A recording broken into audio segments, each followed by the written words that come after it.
लाखों की तादाद में, करोड़ों की तादाद में, बल्कि बहन जी ने नौकरियां भी दिलवाई। तो क्या लगता है अगर वो कुनबा इकट्ठा हो जाएगा तो 400 पार होगी बीजेपी, या 400 से पहले ही खत्म हो जाएगी? क्या कहना चाहेंगे? 1930 में राउंड टेबल कॉन्फ्रेंस में बाबा साहेब डॉक्टर भीमराव अंबेडकर, उस समय डिप्रेस क्लासेस थे, पूरे देश के डिप्रेस क्लासेस का नेतृत्व करने के लिए जी और राउंड टेबल कॉन्फ्रेंस में पहुंचते हैं।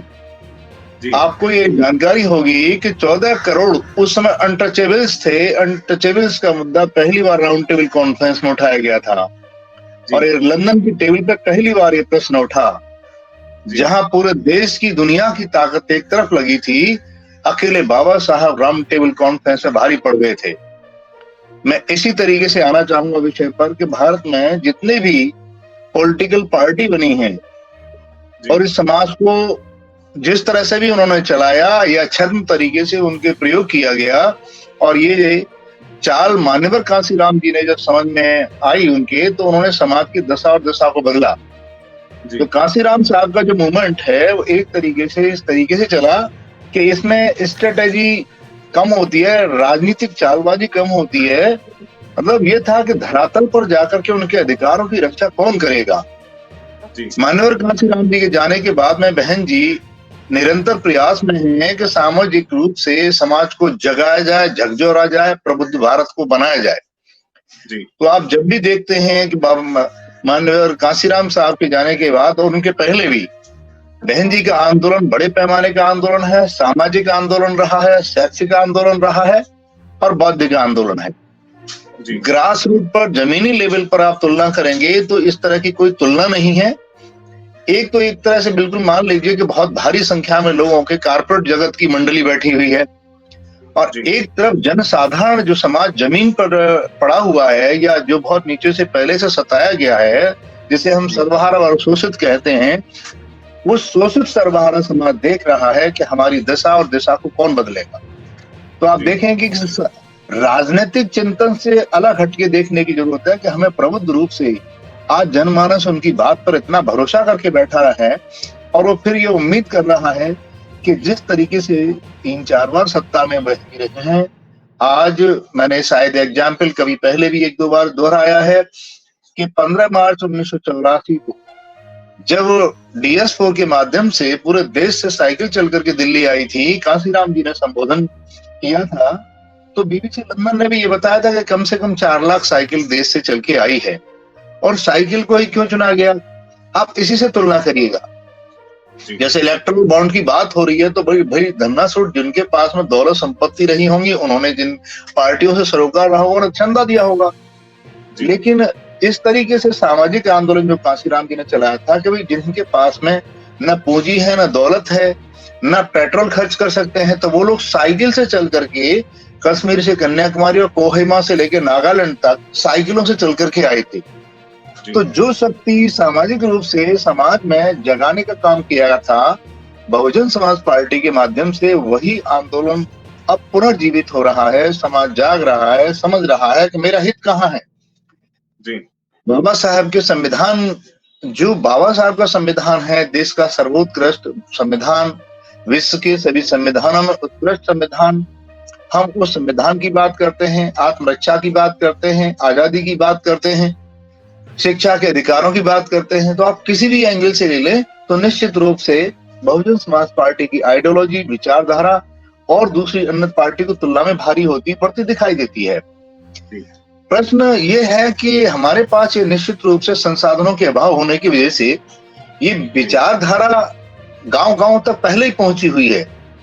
धरातल पर पहुंचने में इसको जरूरत, अब ऐसा नहीं कि हम धरातल पर अब पहुंचाने का प्रयास कर रहे हैं। जिनके धरातल पर पहले से विचार नहीं पहुंचे थे, जिनके पास में अच्छे संसाधन हैं, वो मतलब कीमती संसाधनों के माध्यम से लोगों को, चाहे उनके मीडिया है या कोई भी माध्यम है, उनको पहुंचाने का प्रयास अब कर रहे हैं। और बहुजन समाज पार्टी इस जनमानस के लिए पहले से ही प्रचार कर रही है, उनके हकों की लड़ाई लड़ रही है। आप जानते हैं कि जमीन पहले शेड्यूल कास्ट उत्तर प्रदेश में जमीन नहीं खरीद सकता था, उनके पास नहीं थे। उन्हीं की गरीबी कैसे दूर हो, बहन जी ने इस पर काम किया, पट्टे दिलवाए गए और ऐसे पट्टे, इस तरह का प्रोविजन भी कराया था बहन जी ने कि भाई ऐसी किसी की जमीन खरीद सकता है शेड्यूल कास्ट वर्ग का व्यक्ति, SC/ST, लेकिन वो अपनी जमीन को बेच नहीं सके, उसकी जमीन को कोई नहीं खरीदेगा। तो कहने का मतलब था कि ये उनके सामाजिक रोजगार की गारंटी का एक आधार था, समाज को सशक्त बनाना। जैसे अभी आपके दिल्ली से सटा हुआ गौतम बुद्ध नगर है, ले लीजिए, विश्व स्तर की गौतम बुद्ध यूनिवर्सिटी बनी हुई है, 4 इंटरमीडिएट कॉलेज बने हुए हैं, आपका प्रेरणा स्थल बना हुआ है। लखनऊ में आप चले जाइए, दुनिया के जितने भी महापुरुष हुए हैं, चाहे हमारे छत्रपति साहू जी महाराज हुए हों, ज्योतिबा फुले हुए हों, बाबा साहेब डॉक्टर भीमराव अम्बेडकर हुए हों, जितने भी महापुरुष हुए हैं, बिरसा मुंडा हुए हैं, आज की सरकारें केवल ये दिखावे का कोशिश कर रही हैं कि हम भी इनको मानते हैं, जबकि मन से वो नहीं मान रहे, उनकी वोट की खातिर वो प्रचार करना चाह रहे हैं। उनको केवल ये दिखता है कि इनकी, देखिए बाबा साहेब का फोटो एक तरीके से बियरर चेक है। हर पार्टी ये करना चाहती है कि बाबा साहब का फोटो लगाइए और इससे जनता को लुभाइए। इसे बिल्कुल इस रूप में बनाना चाहती है हर पार्टी कि बाबा साहब की फोटो लगा लेंगे। तो बाबा साहब की फोटो लगाने से मात्र से नहीं काम चल जाएगा इनका। समाज की तरक्की, जमीन पर से लेकर के इस समाज को जितने समय से ये बहुत प्रताड़ित रहा है, पढ़ने के अवसरों से वंचित रहा है, तो बाबा साहब ने जितने भी प्रावधान किए हैं संविधान में, वो देश की शिक्षा प्रणाली को बदलने के लिए, शिक्षा को मजबूत करने के लिए, आर्थिक सशक्तिकरण के लिए, चाहे बैंकों का राष्ट्रीयकरण किया हो। आज आप देख रहे हैं कैसी होड़ लगी है। बाबा साहब ने बैंकों के राष्ट्रीयकरण का सुझाव दिया, योजना आयोग का कंसेप्ट दिया, देश में नदियों को बांध को बनाए जाने का विचार बाबा साहब ने दिया। आर्थिक नीतियां, मौद्रिक नीति अंतरराष्ट्रीय पटल पर कैसी हो, तो अंतरराष्ट्रीय पटल पर भारत की मौद्रिक नीति को आपको अच्छे से ज्ञान होगा या जानकारी में आई होगी बात कि दुनिया में आर्थिक मंदी का दौर जब आ गया था, तो बाबा साहेब की द प्रॉब्लम ऑफ रूपी, इस बुक का कंसेप्ट पूरे देश में फैलाया गया और इससे बहुत सारे देश आर्थिक मंदी से उबर पाए थे। तो कहने का अर्थ हुआ, ये विचार जो होते हैं, विचार क्रांति लाते हैं, विचार बदलाव लाते हैं, विचार आंदोलन करते हैं। तो सामाजिक आंदोलन की पृष्ठभूमि में जनता आज ये फिर ये उम्मीद कर रही है, देख रही है। देखिए उतार चढ़ाव जो आए हैं, आज बहुजन समाज पार्टी सत्ता में नहीं है, तो बहुजन समाज पार्टी सत्ता में नहीं आने का मतलब बिल्कुल ठीक वैसे सिद्धांत है कि आप पीछे हटते जाए, पीछे हटते जाइए। एक सीमा ऐसी आती है कि मान लीजिए जब फिर ऊर्जा रिफ्रेश होती है तो वो आदमी ताकत से फेंकता आगे आता है। तो बिल्कुल ठीक इसी तरीके का काम हो रहा है समाज में कि हमारी ताकत, यानी कि शोषित सरवारा समाज, किसान हो, स्टूडेंट हो। आप देखते हैं स्टूडेंट्स के हितों की क्या दशा हो रही है। आज देश में स्टूडेंट के हित कहाँ सुरक्षित है। किसी भी तरीके की ले लीजिए, किसान हैं, किसानों के आंदोलनों की कहानियां आप देख रहे हैं। अभी 8 मार्च को अंतरराष्ट्रीय महिला दिवस का आयोजन किया, बहुत लोगों ने बड़ा बड़ा महिमा मंडित गुणगान किया। लेकिन आप सोच करके देखिए कि भाई अभी जो अंतरराष्ट्रीय महिला पहलवान थी उनके साथ कैसा सरोकार हुआ। हाथरस में एक दलित बेटी के साथ में क्या अत्याचार हुआ। हरियाणा की मिर्चपुर घटना की आप आवाज ले लीजिए। कितने इस तरह के आंदोलन हैं, कितनी ऐसी घटनाएं घटी हैं जिससे हमारे समाज और इसकी दशा को का शर्मसार हुआ है।